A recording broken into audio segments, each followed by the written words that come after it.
Spaceship, let's go. We are launching.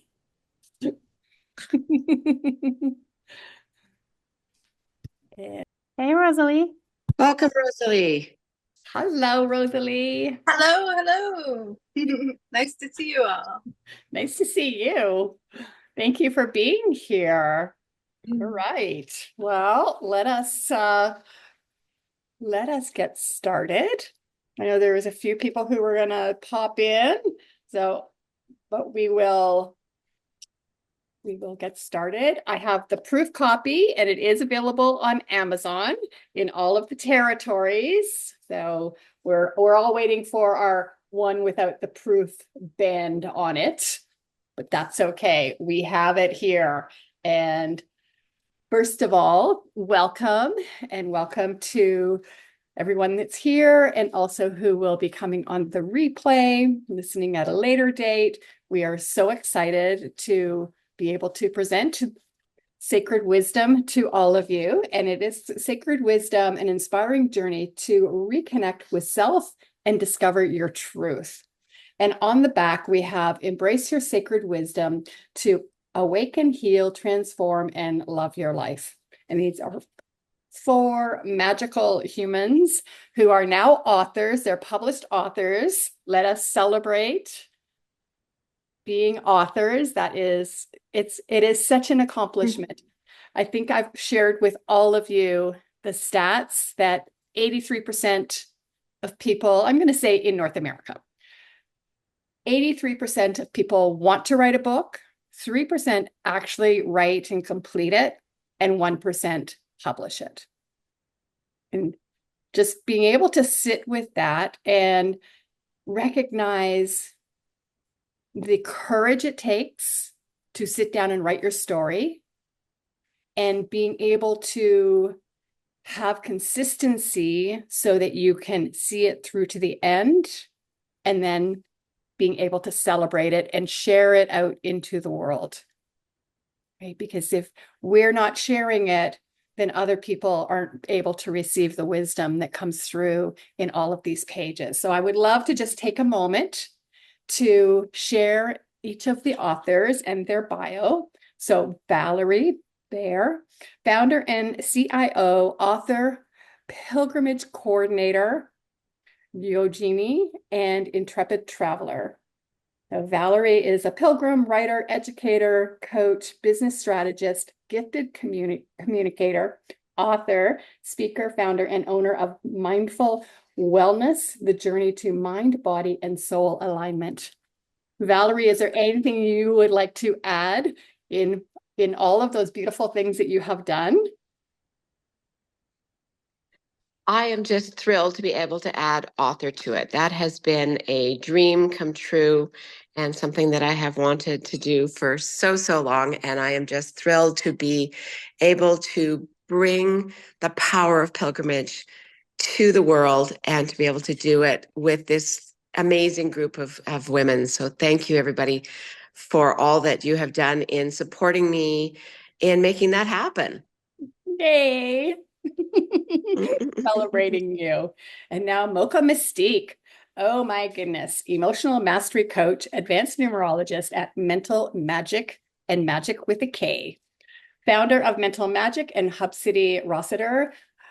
Mocha-Mystique has been working with clients to uncover the purest form of who they ultimately crave. And Mocha blends several different modalities, emotional mastery, numerology, and fascia stretching. So, Mocha, would you like to say hi? And if there's anything else you'd like to add? I just want to thank everybody that's here and that will catch us on the replay. It's been a journey and I am so excited. It's a little bit surreal in the moment, kind of that are we here, like a pinch me moment is what it feels like.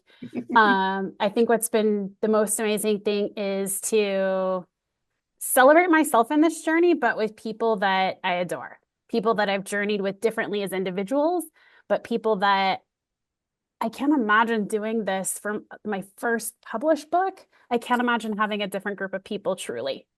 And so I appreciate the women in this journey, the ones that are here, including Lucy that's helped us. It's really been magical. Yeah. With a K, but yeah, Yeah. it's been magical. And I appreciate all of you. I really sat with this last night and I appreciate you just so deeply, more than I know how to really put into words. And as individuals, I want to thank you for doing this with me. Yeah. And us doing it together. Yeah. Yeah, thank you. And Lucy sent her regards earlier. She had something that came up that she had to handle, but she wanted me to share. And let me just read her message before we continue with the other two authors. And oh, excuse me, just one moment while I do this. Give it the attention it needs. Okay.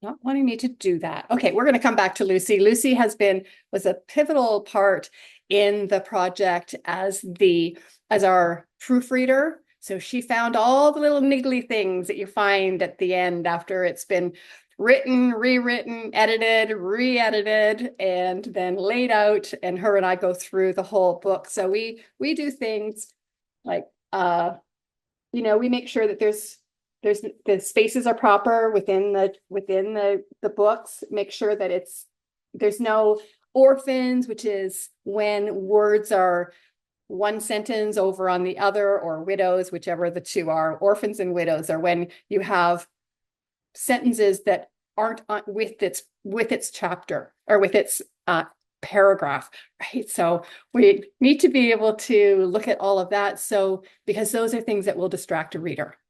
They don't know it subconsciously, but it interrupts the flow with these different things that we look at once it's been laid out. So she's been so valuable through the process, and she's lovely. And she was in the first Beyond the Shift book, so she wrote her own chapter in the first book. So I've been working with her for about 5 years. So I love her. And I love all of you. So thank you. So Kristen Valus is a astro-numerologist, speaker, author, and conscious impact coach. Kristen is devoted to sharing the sacred ancient wisdom of the Egyptian book of life and universal laws. She inspires spirituality, curious leaders seeking intuitive connection with numbers, awakening within them deeper love, compassion, and authenticity. So welcome, Kristen. Any words that you would like to share? Oh, yes, thank you. Well, just first of all, welcome to everyone who's here and on the replay. We're so glad you came to celebrate with us. This has been such an incredible journey for all of us. And all have been through this 8 energy year. You know how challenging the whole year has been for humanity. And we are so proud that we were able to write and complete and publish this book during such a year. I mean, really, truly, it has been. We picked a humdinger of a year to do it in, and I am so proud of myself and all of the other authors here that we were able to pull this off. We had a lot of stuff come up, and we did it anyway. And so it has been truly a labor of love, devotion, dedication, and determination that brought us to this point. And we're just so happy to be here. Thank you. Yeah, it was a year and we did it. This was the week that we said we were going to launch, and we accomplished that. And quite often publication dates move, so it's like, okay, so we need this much time for writing, this much time for editing, this much time for production. And when those schedules get, a little bit wonky, then it's like, okay, so then you have to, either close the gap or extend the publication date. And we were able to hold it. So I want to celebrate that as well, to be able to come in and get and have this be this incredible book. And for those of you who don't know this band, this is for proof copies. So the full copies are on the way, and we will share how you can order them today in a little bit.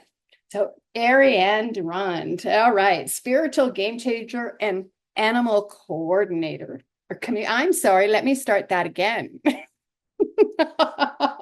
Spiritual change maker and animal communicator. Yes. Well, I guess you're a coordinator of some type too, right? Coordinating between, but a communicator. And I think a dog whisperer. I think I saw that somewhere in some of your bio. So Ariane writes, throughout my life, I've nurtured a deep passion for animal behavior and the transformative journey of raising 4 children.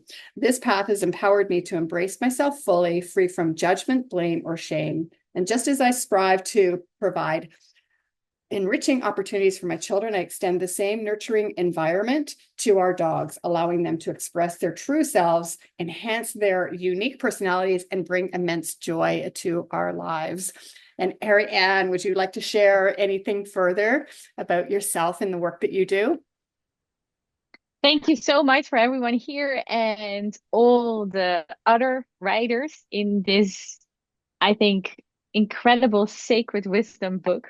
It's an honor to be beside all of you.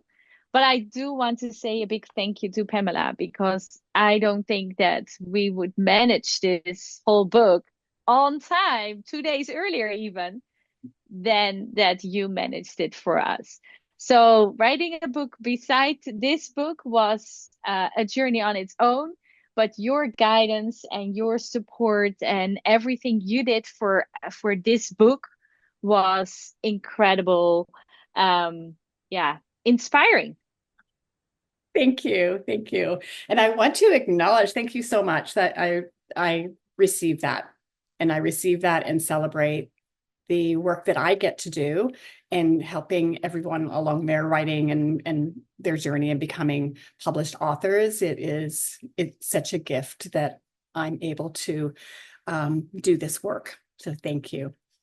And now I would like the people in the audience. So thank you everyone for being here. I see several of you have joined us. I would love for you in the chat to say hello and let us know who invited you here. So who you are connected with, and it might be multiple people. And then we can be able to just say hello to you and thank you for your participation here.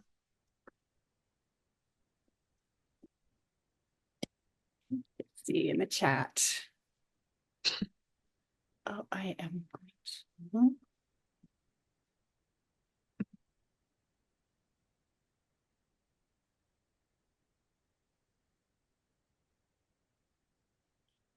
to ask Rosalie if she can click on the mute. Can't seem to see it. Oh, sure. Thanks. All right. Yeah, and just share in the chat. Also, if you have questions for the authors, we're going to invite you to either do that through the chat or you can raise your hand, which is down at the bottom. And let me know if you do not know where that raise hand is. It's like it's the tech hand. And then we can see you up in the stream of people to see when you have questions. So I would love to invite, let us start with Valerie. I would love for Valerie to share the essence of her chapter and perhaps read a little bit from your chapter if you have that handy with you. I do. And I will just apologize in advance, and I'm going to put it out to the universe and the realm that everything goes well. It is a extremely bright, glorious, snowy day here today in southern Alberta.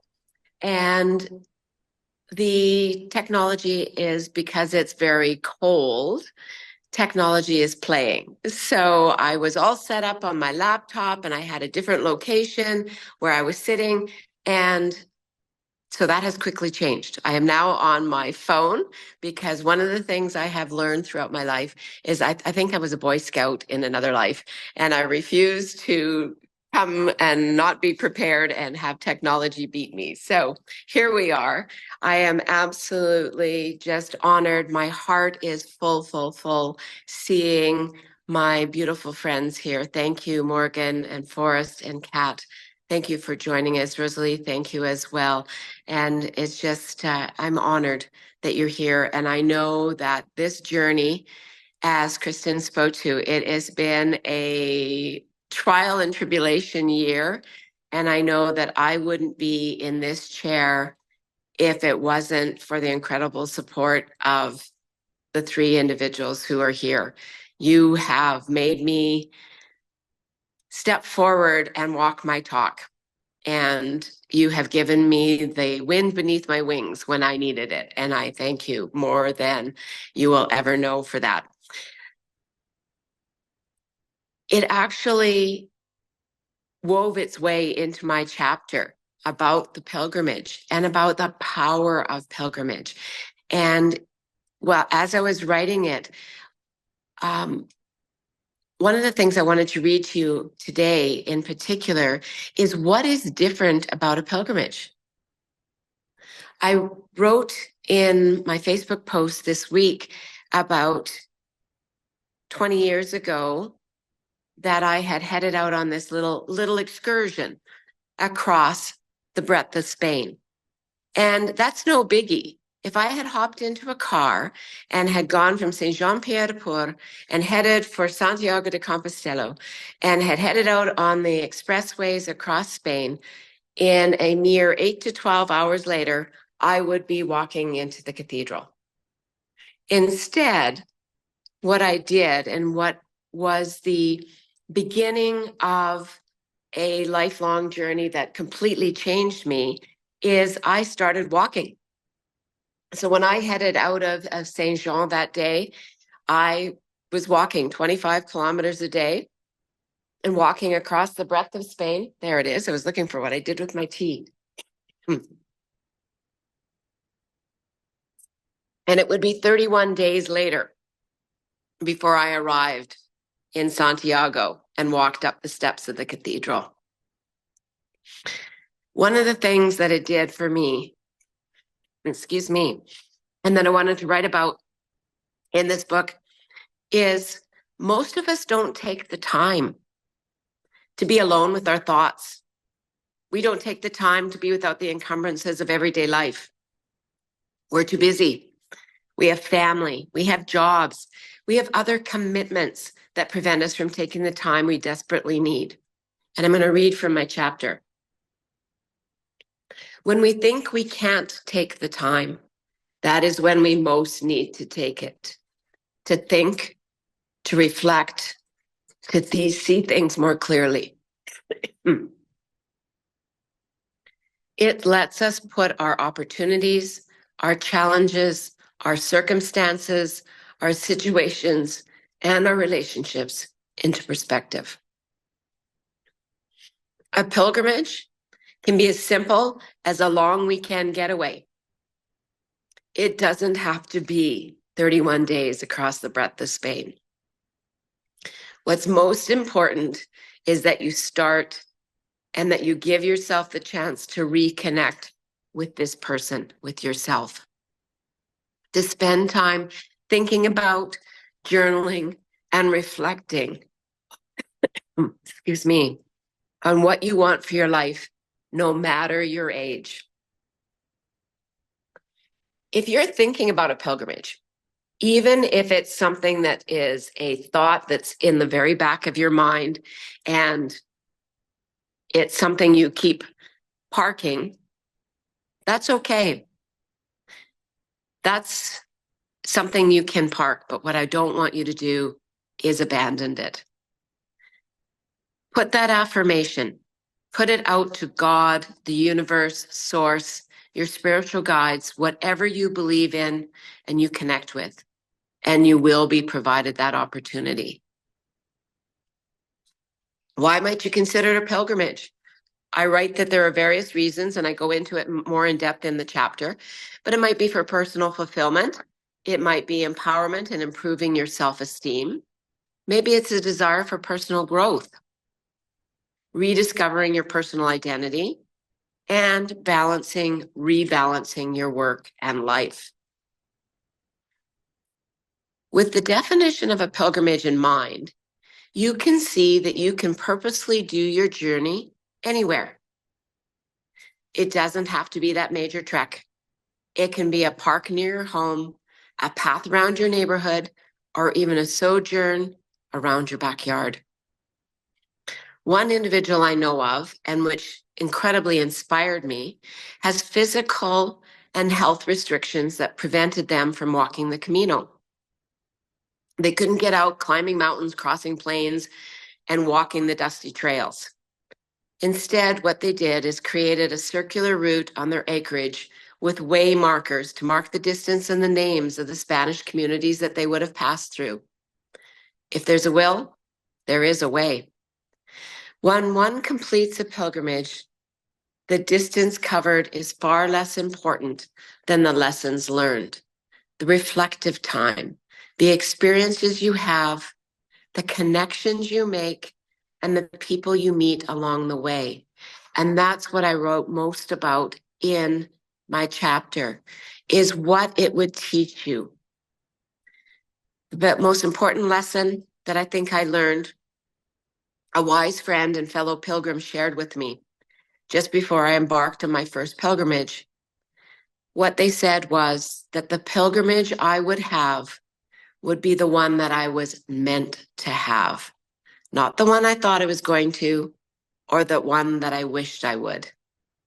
I didn't fully appreciate that advice until well into the journey. On that particular day, I was so frustrated. I was near tears. Things weren't going according to plan. And then I stopped and looked at myself and I went, plan? What plan? Who said there was a plan? And who did I think I would be, that I would be the one that would shape that plan? Where did my preconceived notions and ideas come from? As I sat down and journaled about that experience and my reactions, I realized there was so much that was beyond my control that resulted in an enormous waste of energy by my deciding that I had to have a plan and stick to the plan. What I did have control over was how I handled the situations as they arose, how I faced them. And it was then and only then that I understood what my friend meant and how I truly got the most, not only of that pilgrimage, but every pilgrimage I've been on since. I hope you will take the opportunity to read my chapter and to engage with us today. I'd love to answer some of your questions. I just posted in the chat. Thank you, Valerie. Your chapter is so extraordinary. I've had in the back of my mind that someday, but in being on this journey with you, I know that someday is coming sooner than later. So if you have any questions, you can either raise your hand, put them in the chat, and we can come back to them. It's a small group, so and we would love to hear your thoughts and if you have any questions. Thank you. Your chapter, I love what you read. We're going to call on Kristen next. Kristen, would you like to share what your chapter is about, the essence of it, and some words from your chapter? Absolutely. So the purpose of my chapter was to really awaken everyone to the wisdom that the numbers have for us. I'm an astronumerologist, but I teach people how to speak the language of the numbers so that they can receive the wisdom that's constantly wanting to come through to us and create awareness around that interaction that the numbers are trying to have with us so that we can all benefit from it in ways of great healing, of helping us align with our purpose, giving us the blueprint of how to get where we want to go. The numbers are so powerful and they want to help us. It's a language that the universe wants to speak to us through and is always doing, whether or not we're aware of it or not. So I'll just, with that, go into a little bit of my chapter here. The numbers are alive. They are energy, and they are speaking to us constantly. When we consciously choose to connect with them, they can help guide us to lead wildly successful and joy-filled lives. I shared earlier about the significance of noticing the clock at 11:11. Have you ever noticed any other specific number series popping in your daily life, such as 222, 333, 444, and so forth? Or perhaps you see a particular number sequence, such as 147, 789, 159, or other combinations on license plates, receipts, phone numbers, addresses, and other places, and have been wondering what it means. These are some of the infinite ways through which the numbers speak to us and attempt to grab our attention.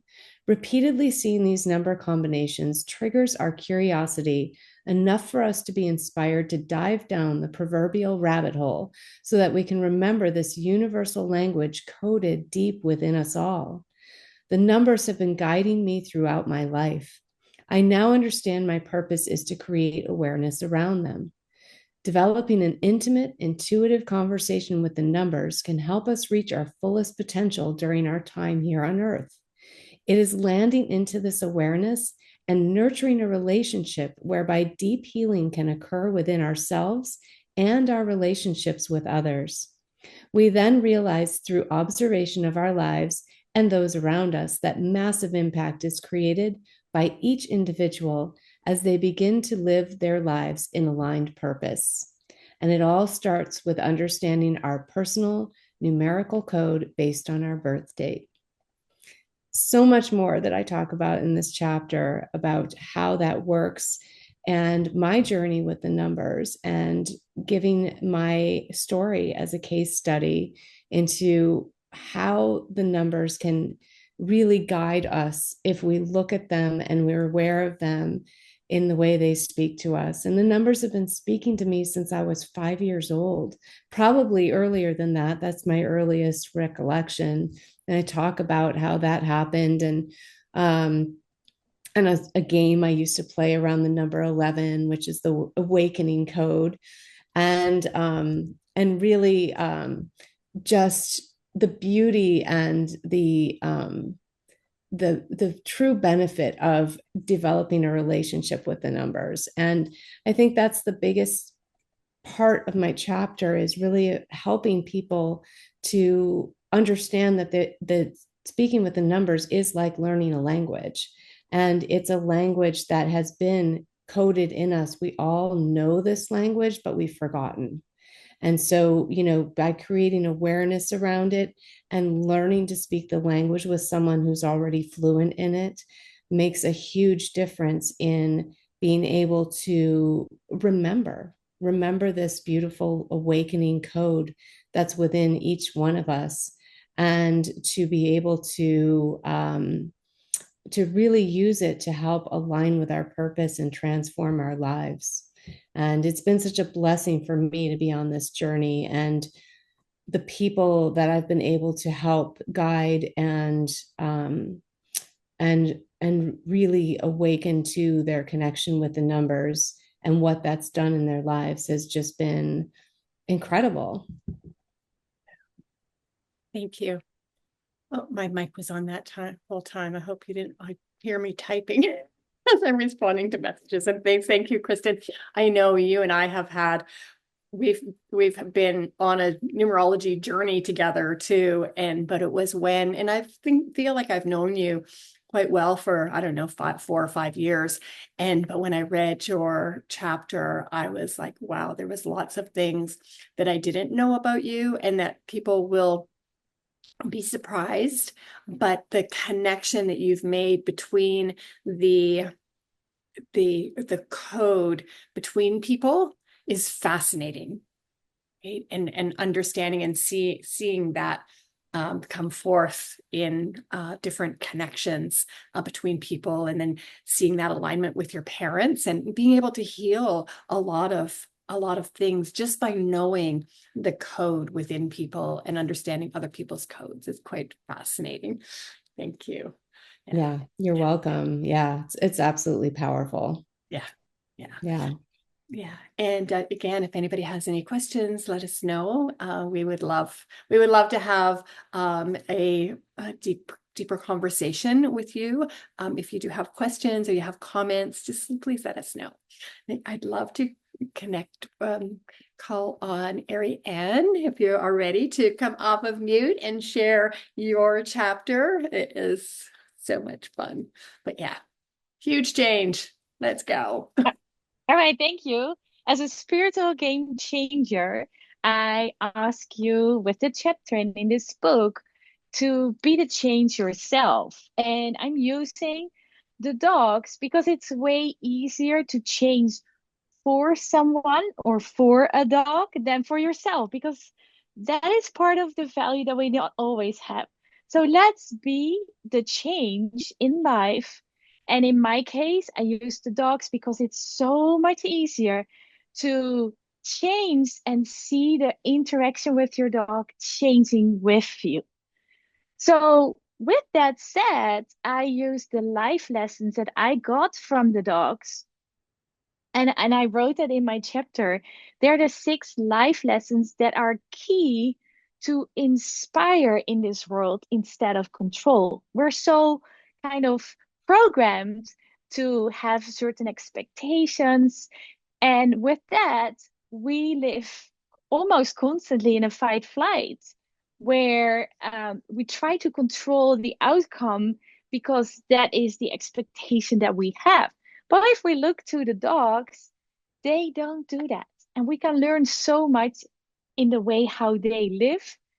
And if we use those 6 lessons back into our lives, and we use those lessons in our relationship with our dog, then we will see that little changes can make big impact. And if you can do those little changes in your relationship with your dog, then you know what? You can do it in any relationship after. So it's really powerful to use those lessons from the dogs into the relationship. And it is just much better and easier to practice this with your dogs because they love you anyway. You can make mistakes, they don't judge you. It's all good. So I think it's the best way to practice with your dog. And at the end, you are the change, not just for your dog, but also for yourself and for everyone around you. So let's read a little part of my chapter. It is called Be the Change, and it is the lessons from dogs to inspire rather than control life. So, Be the Change is a powerful concept. It's rooted in the idea that individual actions can have a profound impact on the world. By embodying the principles of Be the Change, you contribute to a positive ripple effect that can inspire others and lead to broader societal transformations. Your actions, grounded in personal responsibility and authenticity, can create a more compassionate and equitable world. I once struggled with trusting myself, seeking the external validation, and feeling a constant need to perform. While I have made progress, I still find it challenging to be emotional and vulnerable and wrestle with a fear of failure every day. Growing up with dogs was an extraordinary experience, filled with invaluable lessons that they imparted. Dogs have been my steadfast friends, bringing pure joy and endless entertainment into my life. With a dog by my side, I never felt alone, no matter where I was and what I was doing. They were always up for any adventure, creating that incredible bond of companionship. Every day every dog became my best friend, helping me stay active and healthy and reminding me of the simple joys of being outdoors. Despite growing up feeling different and often isolated, dogs provided unwavering loyalty, never allowing me to feel lonely. These are just a couple lessons and things that dogs do in our world. But if we let them, they can help us grow as well. And that is part of my chapter in this book Sacred Wisdom. And it's like, it's incredible to be surrounded by 4 authors in this book that, if you bring it all together, we kind of do the things together. I still use numerology, even in my work, with the way how we lead. I love to do pilgrim, right? I love that. And how is it better to do it with your dog? And then we didn't have Mocha yet, but her view on our body is essential in life. So I think it is an honor to be in this book with all this knowledge together.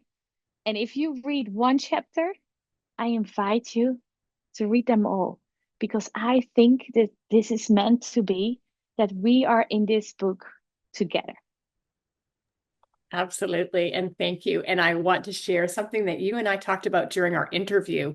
We were talking about energy and how you said even holding the leash, the energy from your body goes in through into the dog, right? So the dog is always feeling what's going on around them. So thank you. And I learned so much from your chapter about not just the dogs, but the change, our own change, to be the change for us. And yes, I do believe that having the dog with you it amplifies the ability to change in such a beautiful way. Thank you. Mocha-Mystique, we'd love to hear from you. Just know if you're able to come off of mute. Hello. Hello. I was just thinking about that. I have a totally different relationship with my dog because of everything I've learned from her in our friendship and just what and her expertise. So yes. My name is Mocha-Mystique. The chapter that I wrote, I've had a unique journey with a lot of illness and injury just through my life, and had to really search for how to heal myself when there were no other answers, when I got a lot of this medically doesn't make sense, or we don't know why you're going through this, or just different times that there weren't the right answers. But I also was seeking so much outside of myself. I had to eventually come back within. So my chapter is called Discover Your Truth and Free the Body. It's about navigating trauma and pain, but also I learned a lot through body work, and the clients that I've had have taught me so much with their bodies and their stories, and how much our bodies hold on to trauma, pain, emotions, memories. A lot of that's held in our fascial system. So I actually wanted to read from the beginning of my chapter. The body protects itself from massive trauma. Pain is only information, whether it's emotional, physical, or spiritual. When experienced, it can be some of the best information to guide us to our truth, yet we deny it time and time again. Why do I have to be here? I can still feel the power of these words at the core, screaming them at my mom. We were standing in a parking lot in Boulder, Colorado. I can still see the lines on the pavement. I remember those lines clearly as the clouds in the sky carved shapes around the foothills, which became a fading background due to the look of horror on her face. A question so simple, but the depth of my pain was deep. It saddened her to try to put something into words, knowing it was never going to actually bring me peace. There was no answer that could satisfy the depth of pain I felt. My head hung heavy as tears flowed, why I nearly fell to my knees, desperate to understand why I was God's punching bag. I was trying to understand why behaviors of purpose, meaning, spirituality, and faith have mixed messages. People speak, pray, meditate, and put faith into something unseen. But that something I did not understand. That something in my mind was cruel. It left me feeling abandoned, angry, and in survival mode for most of my life. My international travels at a young age opened my eyes to find that societal patterns and belief systems of faith were merely based on a geographical location. Literally, your birthplace, heritage, and culture played a role in what was to come for your faith mold. Ancestral beliefs and ways are handed down through texts and stories of understandings that fit the narrative in a particular moment. This unseen power did not grace my life, nor did it answer my desperate calls until I was in my late 40s. I was tired of the illnesses, the injuries, and the freak accidents. And I was also tired of being the center of someone's story, lesson, or cycle, and feeling like the only growth moment coming out of my experiences was for their benefit. Why was I the one who cracked their code? The world around me was on the receiving end of expansion, but always at my expense and always at my heartache or loss. So as that goes on, it's the evolution of where I came from truly a place of victimhood because of so many places, so many things that happened in my life. And in that evolution of learning and the untold stories that happen along the way, and what you end up becoming when you're forced to have to go within, when no one else has the answers for what is going on with you, for you, or through you, and that deep dive. What I also learned is in my career with working with the body, the fascia, it truly holds the codes. And what's unique, I also do numerology, but I found that with the numbers, the fascia is the unspoken language of the body, and the numerology gives a voice to the fascia. And so you can unlock a lot through that. So there's an interesting blend. And for me, the numbers show up very differently with the fascial system. They show up, certain numbers will show up. There will be different patterns, different ways. So in that, that's where I like to unravel a lot of that. And even with the coaching, there's things that in coaching, I find that there's sensory that happens in the body, in that fascial system. It's our largest organ of our body, and it's the largest organ that nobody ever talks about. And so tapping into that, it really changes things for myself and for the people that I work with. Yeah, thank you. And what came to mind as you were saying that was that in knowing that it's the largest organ of the body, like I've always known and thought the skin is the largest organ, but of course it's the fascia that is underneath the skin, right? Is Yeah, that and correct? it was considered for a while, and science changed that years back, and it's now the largest organ. But it's what gives us shape. It gives us form. It provides communication in a unique way that people don't realize, and so it brings a wholeness back to the body as well. Mm-hmm. It takes us out of separation from a sensory level. Yeah. Does anybody have questions for Mocha? Well, we have her on the screen, on the floor, right? On the screen. Let us know. I have to say hi to Melissa. It's Oh, so yes. beautiful. I don't know if you can hear us, but a longtime friend and somebody who has supported me in my entire journey. So it's amazing to see just your picture there. Oh, well, thank you. And yeah, it's one of the blessings that I receive is being able to work with so many amazing people who become authors and hear their stories and receive their wisdom that I didn't know before, and that I get to receive and embody as I work on their chapters and their book. So it's really, and I think I said that to you the other day during our interview, it's things I've never come across before. The way that people say and relate their stories is so unique. Nobody can write the stories that you have been able to write, and the wisdom that comes with that. And I know that every single person have their own innate wisdom within, and I just feel so blessed to have worked with all of you to receive your wisdom. And when you're working on a book, you're editing it, I'm editing it, I'm reading, I'm editing, I'm laying it out. So I've read it, everybody's stories like 5 or 6, maybe more times, right? So that's what I get to really embody the knowledge that you have shared. Let's just, yeah, let me know. Yeah, come off of mute if you have a question for one of the authors. And I know there was a couple of questions above. There was one directed to Valerie. So that was from Katerina. So if you want to ask your question or if you want me to read it, just let me know.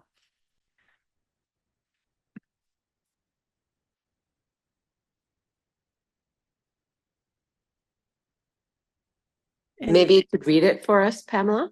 certainly. Okay.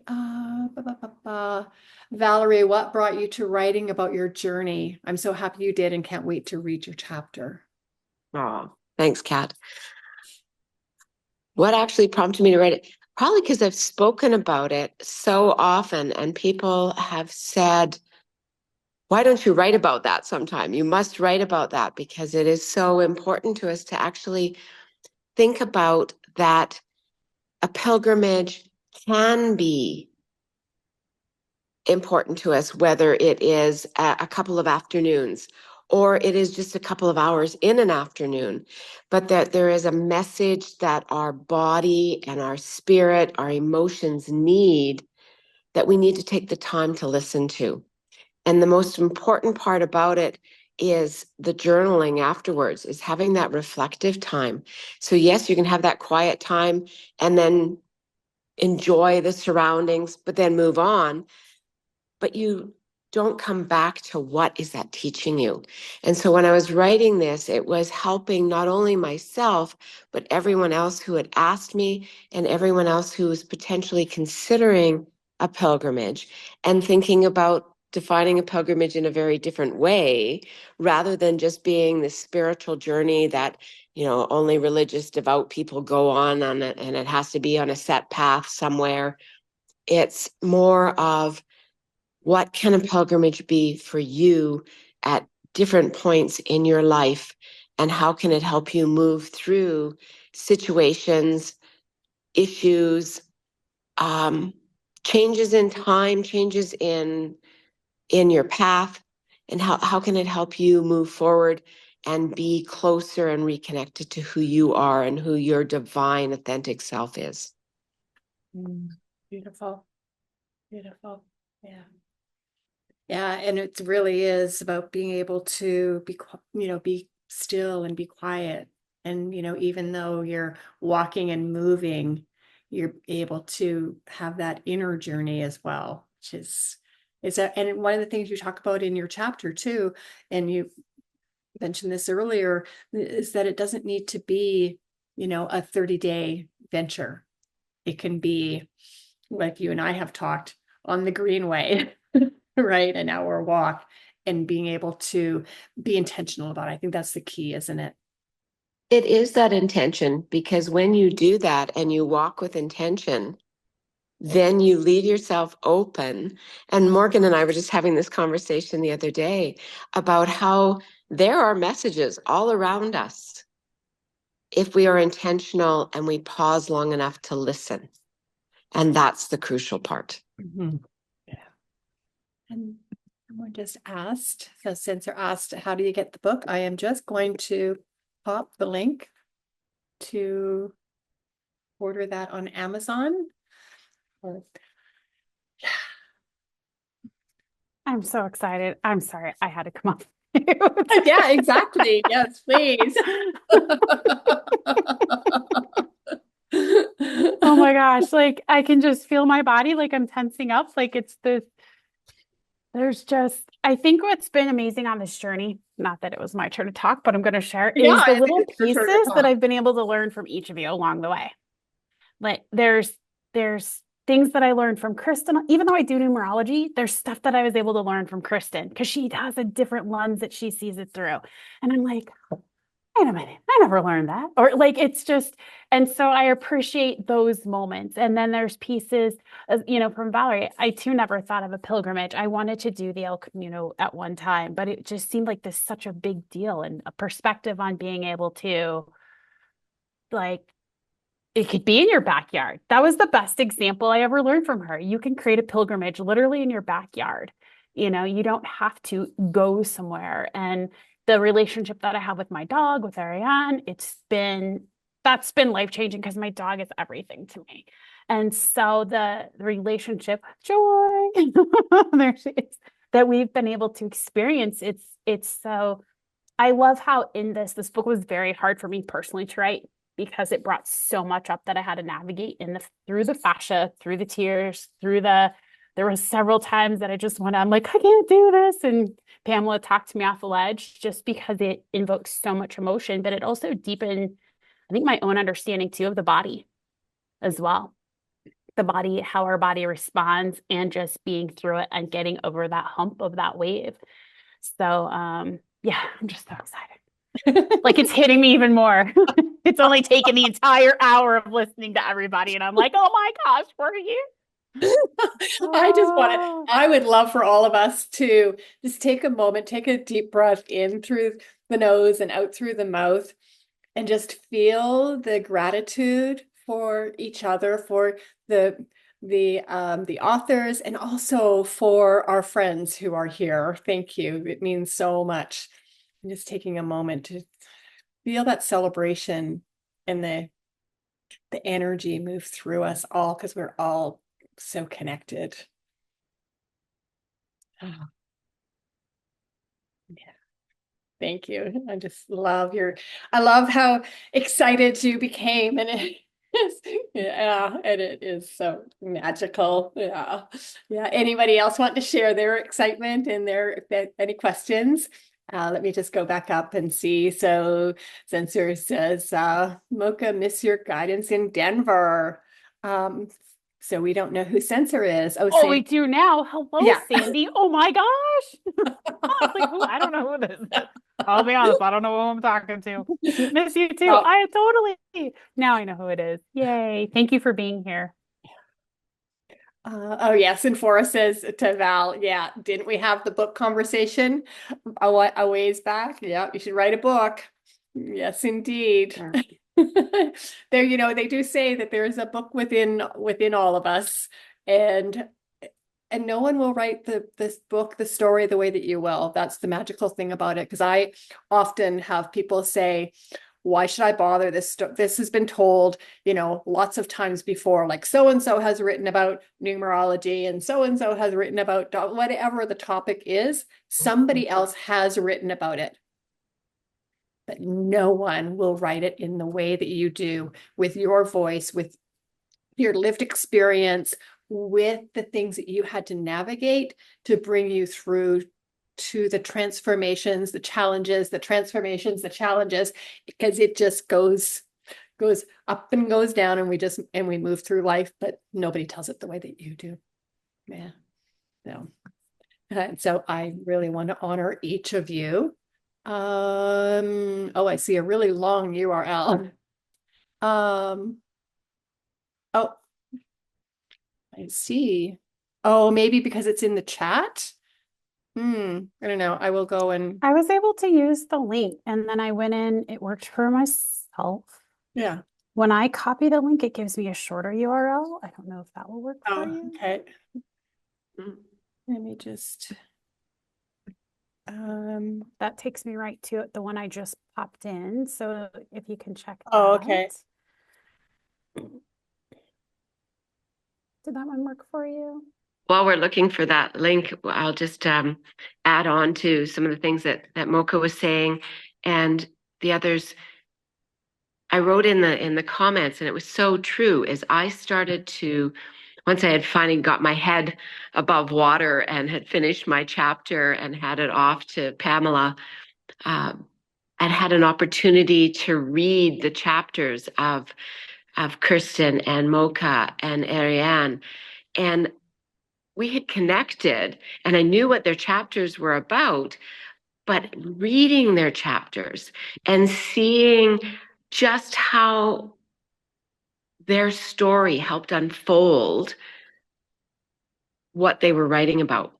And those of you who know me well, you know that my dog's companions are my life, that they are a constant companion. In fact, in the background here, the little fur-legged furball is creating mischief and mayhem, and he knows that I can't get after him because I'm focused on the call. But there is so much from what Ariane has spoken about that I can apply to my relationship with him, and have applied to my relationship with him, that has really deepened our playtime in particular. And that Kristen, again, as a numerologist, giving me a new perspective of looking at some things that I hadn't before, because she's looking at them with different eyes. And Mocha and I have had this conversation before about with our whole world does two things that her and I have talked about in particular is no pain, no gain. And you know how if you've got pain and you need to have to get through things, well, just mask it, just brush over it, just push through it because you're busy, you know, and you need to wear that busyness with a badge of honor. And so if you've got pain, well, just keep on going. And, you know, one thing, I've got this cold, and one of the things that is frustrating to many people is I don't take a lot of medications to mask it, because what I find is I get over my colds a whole lot faster because I let my body work through it in the way it needs to. I rest when it needs rest. I try not to talk when it tells me that I need to give a bit of a break there. But there is just so much that I have learned from each of the chapters that I encourage each of you to, whatever you might have come here saying, I'm particularly interested in one chapter or another, is give the other chapters a glance too, because I think you'll find that there'll be something there that you'll be able to incorporate into your life that you'll think, I never thought about that. Or, wow, there's a piece of wisdom that I needed. I do believe this book is one that you can read from front to back, but you can also open it up and read a passage and you will receive the wisdom that's for you in that moment. Really do believe that that's that book. So hopefully those links are working now, and we just have a couple more minutes. So I would love to know, Kristen, do you have any other thoughts that you would like to share? Anything else? I do. You know, what really impressed me about the collection of authors that ended up coming together for this book, but what most people on the call don't know is that we actually started out with a totally different group of authors. It was a bigger group. It was a different focus for the book. And then as soon as this 8 energy year came in, everything shifted. And what amazes me is the authors that decided that this book was something that they were truly devoted to and dedicated to and really wanted to do together. They're the ones that stayed and did it. And what is really neat is how there are so many overlaps in each one of our experiences and lives. For myself, like I have done pilgrimage myself, but I never called it that. I talk about these 21-day silent meditation retreats that I've been on, but truly that is a pilgrimage. And with the dogs and the spiritual connection that I've had with my dogs that I've had in the past, and still do, even though they've passed on, and all of the beauty that I've learned from them, and really just through being present with them and observing them. And what Ariane shares is just so on point. And then with Mocha, I had all of this chronic illness, and I talk about it in a little bit in my chapter. And how we both work with the numbers, with the body in a different way, but we've got this overlap again where we had to overcome these deep challenges. And to me, it's just so beautiful that you can't make this stuff up. Like, we were all coded to come together to work on this chapter, and the people who weren't resonated out, and it was just perfect the way it ended up. And I, when we were on this journey, it was kind of like, oh, this is different than what we had started with. But then you get to the end and you're like, this is exactly how it was supposed to be. Like, it makes sense.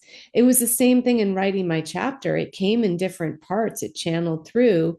And I was like, there were pieces that I was like, oh, this isn't part of my chapter. I don't know what this is.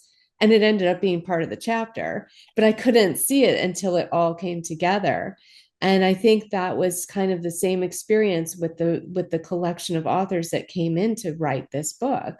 And it's just beautiful when we just get out of the way and let the universe work its magic. Yeah, so very true. And it has been, the last few months, it's been extraordinary being able to read the chapters. that wouldn't have been written in a different form, right? With a different intention. And this was a new intention for this book. And so it became more stories and being able to share your stories. So, and I know from working with lots of different authors that you go places you have no idea that you're going to go when you're writing, especially your personal story. It takes you places, but it heals. It's healing. It expands you, right? So, this was certainly an expansive experience through us all coming together and then the reforming of it. Thank you for sharing. So I do want to do a draw. I think I will. I want to say one more thing. Oh, okay. If Yes. that's okay. Yeah, please. Yes. So can you show the book again? Oh, so okay. The front. So if you see this book, this one just needs to be in your bookshelf. It is so neat. The color is just popping out. It is, I think, a flower where we are all connected. And I'm in love with the colors. So if you don't read it, just put it in your bookshelf and look at those colors. They just brighten your day. It is. It is very inviting and vibrant.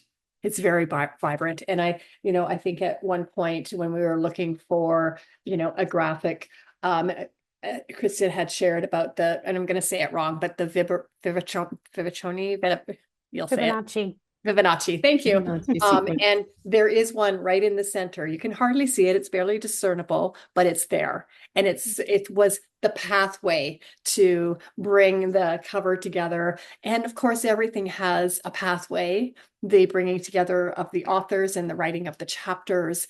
And it is, I would suggest that you don't want to just buy it, put it on your shelf. I think you'd like to keep it on a table so that you can see it, you can receive the energy from it. And then opening it up, like I said, just a passage here. It come as no surprise that for so many with a higher soul purpose, my first major spiritual awakening began in 2011, wisdom of the numbers. And then Kristen talks about so many people who went through changes in 2011 and 2012, and it opened us up to this expansion to, how many years later, right? It looks great anywhere. It does. It's on my desk right now. I can't wait for the one without the proof copy on it. And thank you so much for everybody who is inviting this to be within their own energy. Yes. I do have an ask Okay. of those that catch us live or the replay. Whether you read a single chapter or the whole book, we would be grateful for your review on Amazon. Yeah. Absolutely grateful if you can take the time to go back in, share your thoughts. 5 stars are always welcome, but but we would be grateful for that. So I did want to ask. Sometimes people don't think about that, but it does definitely help the authors. So when you do go back in. Yeah. And it helps, with other people. Like, how often do we look at reviews for different things and we make choices because of it?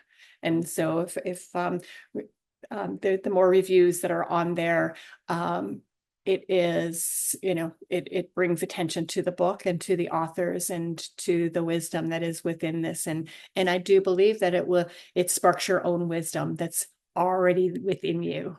Yeah. Yeah, I love that. Thank you. So yeah, and thank you for being here. And Drawing. Oh, don't forget the drawing.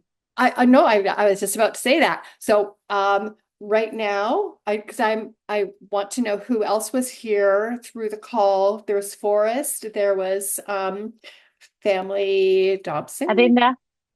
Pardon? Adinda was there, my daughter. Yep. Aurelia. And I got Kat. And did you say Melissa was here? Melissa is here, and then Sandy.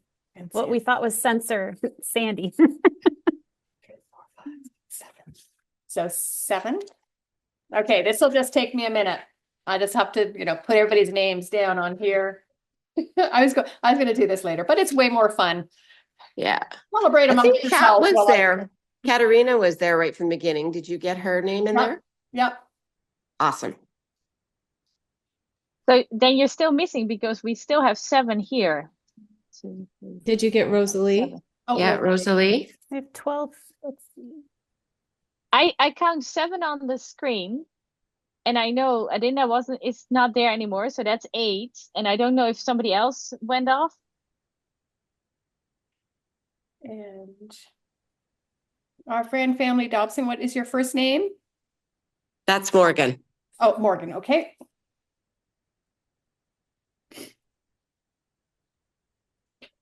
So do 3. you have 8? 1, 2, 3, 4. Yep. Pamela, while you're putting everybody's name in, do you want me to do the drawing from my email list? Yes, please. Okay. So I have a special drawing for those of you who are on my email list. And if you aren't on my email list and you want to be on it to be involved in things like this again, you can find out on wisdomofthenumbers.com. So if you went to Spirit Fest this weekend, thank you so much for coming. And that was in Naples, Florida. And I have 150 something subscribers on my list right now. So let's see who our lucky winner is who wins a copy of the book. That would be Kelly Schicker. So I will email Kelly and let her know. Congratulations, Kelly. You have won a copy of our brand new book. Hey, I just need to get a little bowl to put the 8 names in. A big bowl because it's the one that's closest to me. A gift from my son. All right. So there are 8 names in here. Da da da da da da da. Spin her up. And I will take this one. And this is Sandy. So Sandy, if you want to share your mailing address with, I do believe you're connected to Mocha, or you can message me on Facebook Messenger directly if you wish. Yay! Yay, congratulations. Congratulations to our winners. Yay. Thank you. And thank you again, each one of you for being here. So appreciate you. All right. And we will be excited to continue this conversation in many different ways. We would love to hear. We'd love to see when you get your book to take a picture with you and the book, and then send it to your connection here with the authors. And we'd love to sort of be able to gather those. It's so much fun to see the different stories and what you received from the book, and then your own wisdom that came through from it. All right, because there's something that wants to move through you as well. So thank you, thank you, thank you, celebrating all of you. And we so appreciate you being here with us. Thank you, guys. Okay, Thank you, bye. everyone. Bye. So Bye. much more excited to read the book now. Yay. Yay. Thank you, everybody. Okay. All Thank you, right. everybody. All right. Bye. Thank you for sharing in our passions. Absolutely. Yay. Wonderful. Yeah. This was so much fun. So much fun. And I will send the recording out, put it up on YouTube, and people can watch it again if they wish. And have little snippets that come from that. Yeah. Yeah. Thank you. And I've got the Forrest said he'll be ordering the book. Thanks to all the authors. So nice. So nice. Oh, I have Sandy's address right here. I will grab that. That was private. That was a private message to me, but I will grab it right away and be able to send that. And my draw for a autographed copy of the book will be done tomorrow on Facebook Live. And yeah. Wonderful. So excited about that too. Yeah. Oh yeah. Good to see your dog too. Yes, he's been in the background. So he said, "Can I come up and sit on your lap for a minute?"